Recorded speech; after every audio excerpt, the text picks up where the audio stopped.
I should clarify to the listeners who are looking or writing that down. Remember now that JoJo is spelled with a Y. It's YOYO and then the letters XNO. Okay, great. Thank you so much again, Yoyo. Glad to have had you here, and we're going to give the audience a listen right now to a thing called Transition.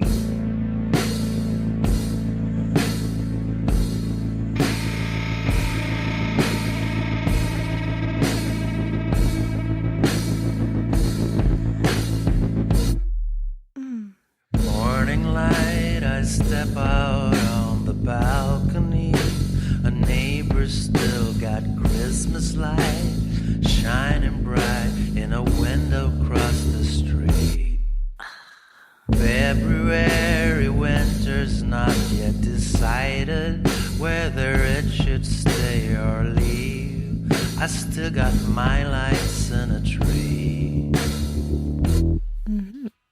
Got a t-shirt and a sweater and a jacket. Not sure I need them all today.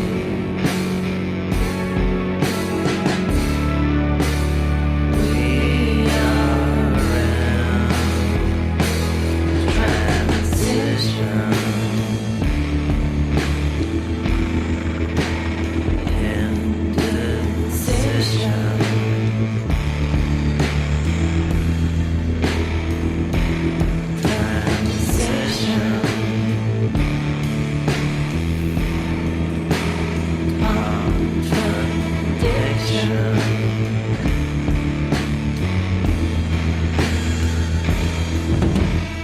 Lunch break and I walk into a restaurant with regular and Asian meals and fresh imported strawberries.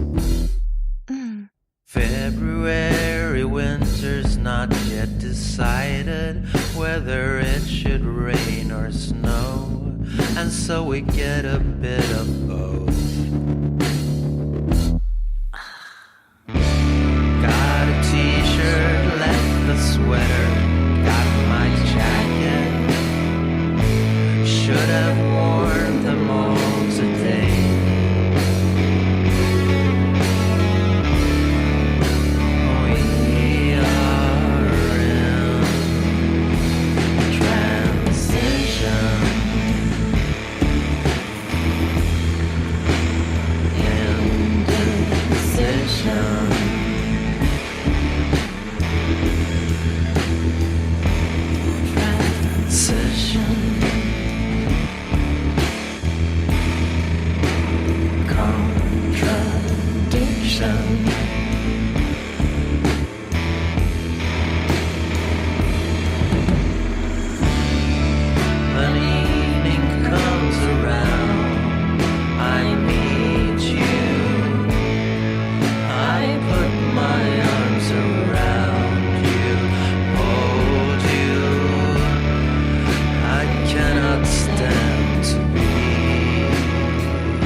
Transition. That's Yoyo XNO, and I think you can see from that track why we say that their style is kind of undefinable.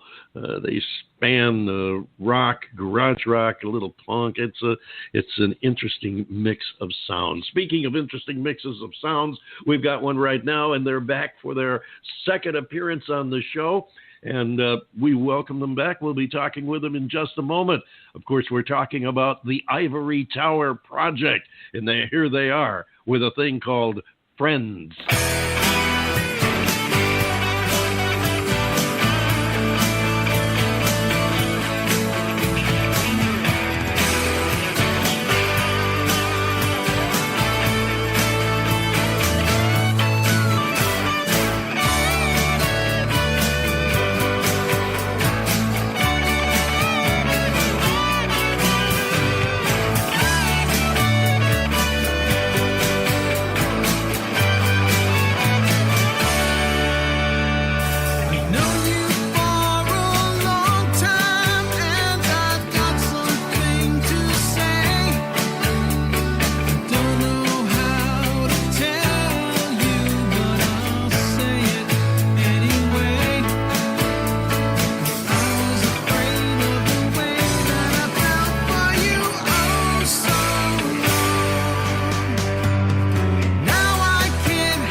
have it. That's the Ivory Tower Project, and I owe them an apology in my haphazard, distracted way while I was trying to recover from that little mix-up and disconnect or not being able to connect with our last guest. I kind of truncated the title of that. The full title is When Friends Become Lovers.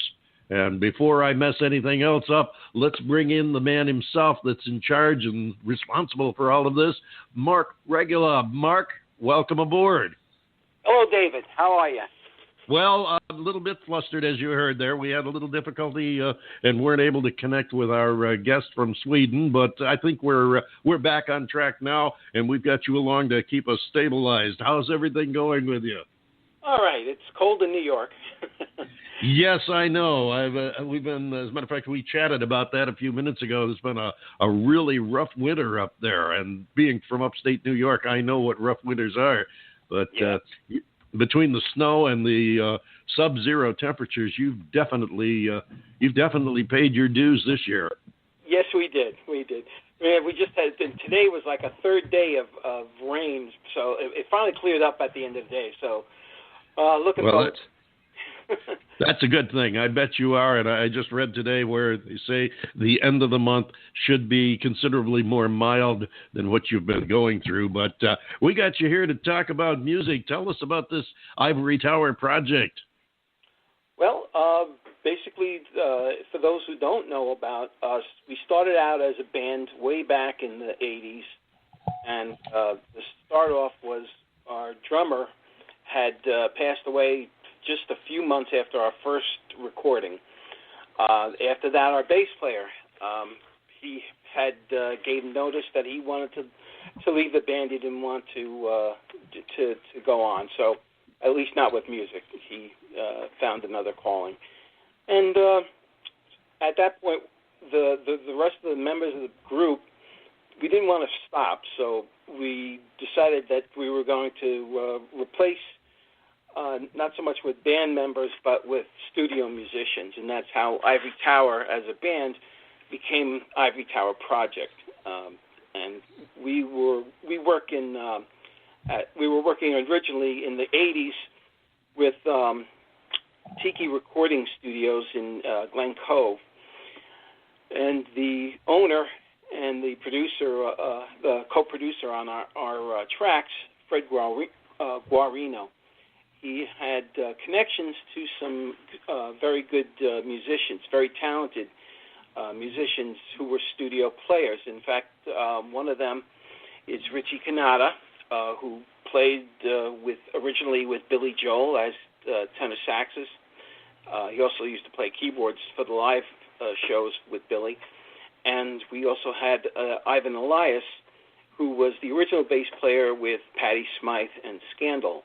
And they had contributed their talents to our songs on a number of tracks. Some of these tracks sat on the shelf for a good time of almost 30 years. And what we did was we compiled some of these songs that were on the shelf for all that time, and we also took some new material and recorded that at a home recording studio with my partner, Tony Navarro. And basically, we put together this album, How Much More. So it's kind of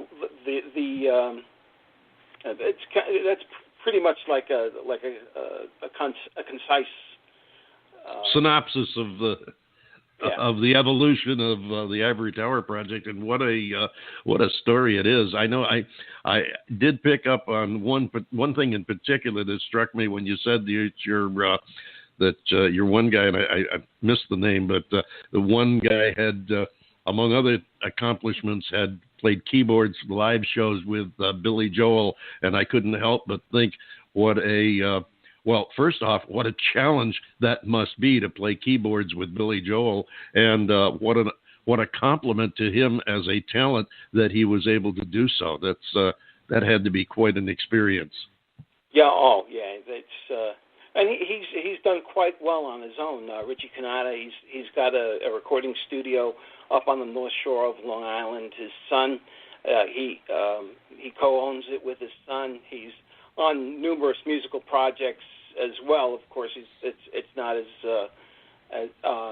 big as Billy Joel is as an artist, but he's still a major talent, and was a privilege to be able to work with these people. Well, I got a question for you here, Mark. First of all, congratulations on When Friends Become Lovers. I mean, that's really a nicely done tune. It really is. I'd like to get a little bit of background on it, but I also want to get... Now, we discussed this the last time you were on with us, but I want to just go through this again for our listeners that may not remember. I'd like to get a little bit more on your own personal background and how you got to where you are with the with the current state of condition of the band, if you will. Sure. With regards to When Friends Become Lovers, I was this is going back a long time ago.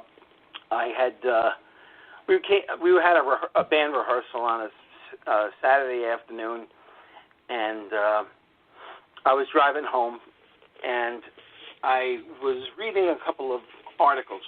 First of all, it was in the early 80s, and I just saw on HBO there was a live performance of Air Supply.